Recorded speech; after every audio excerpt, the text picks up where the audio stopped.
بسم اللہ الرحمن الرحیم۔ السلام علیکم خواتین و حضرات۔ روزمرہ زندگی کے مسائل اور اسلامی تعلیمات کی روشنی میں ان کے آسان حل تجویز کرنے والے یوٹیوب کے سب سے بہترین چینل پر خوش آمدید۔ دوستو، سب سے پہلے ہمیشہ کی طرح ہماری آپ سے گزارش ہے کہ آپ نیچے نظر آنے والے بیل آئیکن پر کلک کر کے ہمارے سبسکرائبر ضرور بن جائیں۔ آج ہم نے جو وظیفہ آپ کے لیے منتخب کیا ہے وہ رمضان المبارک کی مناسبت سے ہے، یعنی اگر کوئی بھی تنگ دستی کا مارا ہوا شخص اپنی روزی، اپنا رزق، مال و دولت کشادہ کرنا چاہتا ہے تو یہ وظیفہ اگر وہ کرے گا تو انشاءاللہ تعالی العزیز مالک کائنات اس پر رحمتوں اور عنایات کی بارش ضرور برسائیں گے۔ اگرچہ یہ وظیفہ رمضان المبارک میں کرنا افضل ہے، مگر عام دنوں میں بھی یہ عمل کیا جا سکتا ہے۔ رمضان المبارک میں کہنے کا زیادہ اس لیے زور دیا جا رہا ہے کہ رمضان المبارک میں ہر عمل کا اثر جو ہے وہ 70 گنا بڑھا دیا جاتا ہے۔ اور خواتین و حضرات، پھر جب عمل بھی وہ ہو جو خود رسول اللہ صلی اللہ علیہ وآلہ وسلم سے ڈائریکٹلی روایت کیا گیا ہو تو اس کی اثر انگیزی کے تو کیا ہی کہنے، اس کی قبولیت میں پھر کوئی شک باقی نہیں رہ جاتا۔ تو آپ کے ساتھ یہ عمل ضرور شیئر کرتے ہیں۔ ایک مختصر سی دعا ہے جو بعد از نماز فجر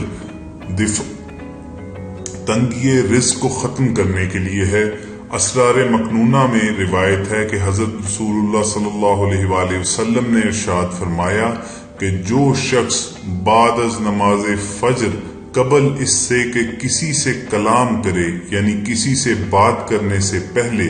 100 مرتبہ یہ دعا پڑھ لے تو اس سے بہتر ہے کہ وہ طلب رزق کے لیے شہر شہر در بدر پھرے، کیونکہ اس دعا کے پڑھنے سے روزی کشادہ ہو جاتی ہے۔ وہ دعا ہے لا الہ الا الملک الحق المبین، لا الہ الا الملک الحق المبین۔ یہ آپ نے نماز فجر کی ادائیگی کے بعد کسی سے بات کرنے سے پہلے 100 مرتبہ تلاوت کرنی ہے، تو انشاءاللہ تعالی اللہ تعالیٰ آپ کی روزی میں کشادگی پیدا کریں گے، آپ پر مال و دولت کی برسات ایسی نازل فرمائیں گے کہ آپ دونوں ہاتھوں سے خرچ کرتے ہوئے تھک جائیں گے، مگر اس میں کمی نہیں آئے گی۔ تو جو احباب اس رمضان میں یا پھر کسی بھی دن یہ وظیفہ کرنے کا ارادہ رکھتے ہیں، ان سے گزارش صرف اتنی ہے کہ آپ یہ وظیفہ کرنے سے پہلے ہمیں اپنا نام لکھ کر کمنٹ سیکشن میں بھیج دیجئے تاکہ آپ کو اس وظیفے کے لیے روحانی اجازت ضرور حاصل ہو جائے۔ پیارے دوستو، یہاں یہ بات کلیئر کرنا نہایت ضروری ہے کہ یہ تمام مسنون دعائیں اور اعمال جو ہیں یہ کامیابی کی کنجی تو ضرور ہیں، یعنی کامیابی کا تالا جو ہے، دروازہ جو ہے ان دعاؤں سے، ان چابیوں سے کھلتا ہے، مگر یہ کامیابی کے لیے شارٹ کٹ ہرگز نہیں ہے۔ یعنی آپ یہ نہیں کر سکتے کہ عمل کچھ نہ کریں، ایفرٹ اور کوشش کچھ نہ کریں اور صرف جائے نماز اور مصلی پر بیٹھ کے تسبیحات کے دانے گراتے رہیں اور پھر اللہ تعالیٰ سے یہ شکوہ کریں کہ تم میری دعا نہیں سنتے ہو۔ ایسا ہرگز نہیں ہو سکتا۔ ہاں، اگر آپ صدقے دل سے، خلوص نیت کے ساتھ کسی بھی جائز حاجت کو پورا کرنے کے لیے کوشش کریں، پورا عمل کریں اور پھر اس کے ساتھ ساتھ ان مسنون دعاؤں کے سہارے سے اللہ تعالیٰ سے اس کی رحمت کے امیدوار ہوں، تو انشاءاللہ آپ دیکھیں گے کہ آپ کی عمل میں کتنے گنا برکت پڑتی ہے اور اس کا نتیجہ جو ہے آپ کی منشا سے بھی کئی گنا بڑھا کر دیا جائے گا۔ یہاں دعا مانگنے کے سلیقوں میں سے ایک اور بات آپ تک ضرور پہنچانا چاہیں گے، وہ یہ کہ جب بھی آپ کوئی بھی دعا مانگیں، کسی بھی چیز کے متعلق ہو، آپ اس سے پہلے درود ابراہیمی کا ہدیہ ضرور پیش کیا کریں۔ خواتین و حضرات، ایک حدیث کا مفہوم ہے کہ دعائیں آسمانوں اور زمین کے بیچ لٹکی رہتی ہیں جب تک ان کے ساتھ درود کا ہدیہ نہ پیش کیا جائے۔ اور پھر جب قرآن کریم میں خود اللہ تعالیٰ اپنا یہ عمل بتا رہے ہیں کہ وہ اور اس کے فرشتے نبی اکرم صلی اللہ علیہ وآلہ وسلم پر درود بھیجتے ہیں، تو اے مومنو، تم بھی آپ صلی اللہ علیہ وآلہ وسلم پر درود بھیجا کرو۔ تو جس عمل کا حکم ہمیں خود کائناتوں کا مالک اور بادشاہ دے رہا ہے، ہم اس سے کیسے روگردانی کر سکتے ہیں؟ اور پھر جب وہ بابرکت کلمات ہوں، الفاظ وہ ہوں، ان بابرکت کلمات کے ذریعے آپ دعا کریں جو رسول اللہ صلی اللہ علیہ وآلہ وسلم نے خود اپنے صحابہ کو سکھائے ہوں، تو اس سے بہتر دعا کیا ہو سکتی ہے؟ اس سے زیادہ تیر بہدف نسخہ کوئی نہیں ہو سکتا، اور اس سے زیادہ قبولیت کے چانسز والی دعا کوئی نہیں ہو سکتی۔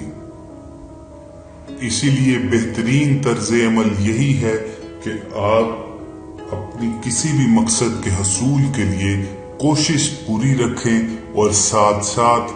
ان مسنون الفاظ کے ذریعے اللہ تعالیٰ سے مدد مانگتے رہیں اور مسلسل مدد مانگتے رہیں، تب کہیں جا کر آپ کی قسمت کا دروازہ کھلے گا، آپ پر رزق کی انعامات کی بارش ہوگی اور آپ کی نسلیں اس میں نہال ہو جائیں گی۔ دوستو، یہاں پر حضرت علی کرم اللہ وجہہ کا آپ کو ایک قول ضرور سنانا چاہوں گا کہ ان سے کسی نے اپنی تنگ دستی کی شکایت کی، اپنے مالی وسائل میں کمی کی شکایت کی، تو آپ نے اسے سجیسٹ کیا کہ صدقہ دیا کرو۔ یعنی آپ امیجن کیجئے کہ صدقے کا اس قدر بہترین پازیٹیو امپیکٹ آتا ہے کہ اگر کوئی فقیر بھی صدقہ دیتا ہے تو اللہ تعالیٰ اس کے اس عمل سے خوش ہو کر کہ اس نے اپنی تنگ دستی کے باوجود میرے بندے کی مدد کی ہے، اس فقیر کو بھی امیر کر دیتے ہیں۔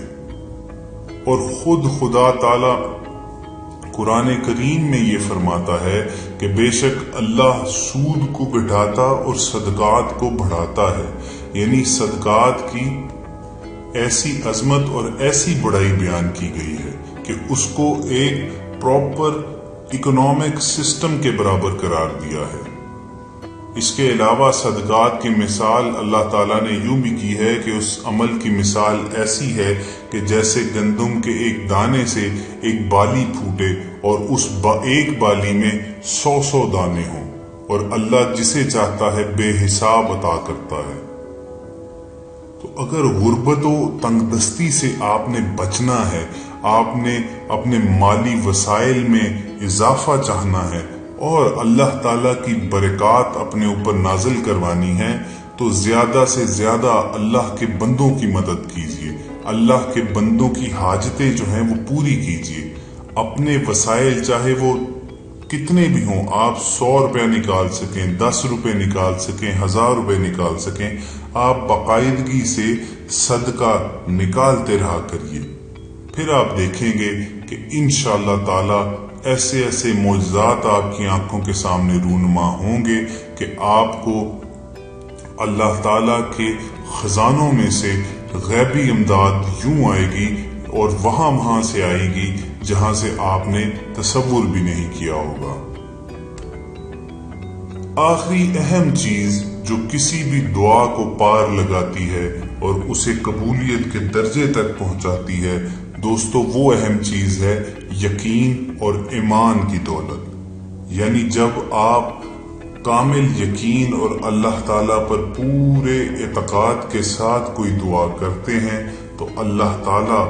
آپ سے خوش ہو کر کہ میرا بندہ ہی مجھے حاجت روا سمجھتا ہے اور مجھے ہی وہ کائناتوں کا خالق اور مالک مان رہا ہے اور مجھ سے ہی مانگ رہا ہے، تو اللہ تعالیٰ آپ کی جھولیاں بھر دیتے ہیں،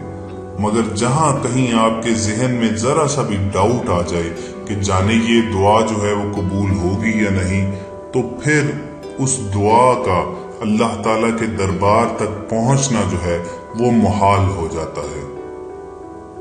ہمیشہ ایمان اور یقین والے لوگ ہی اپنے راستے پر لگے رہتے ہیں اور کامیابی سے اپنی منزل پر پہنچتے ہیں۔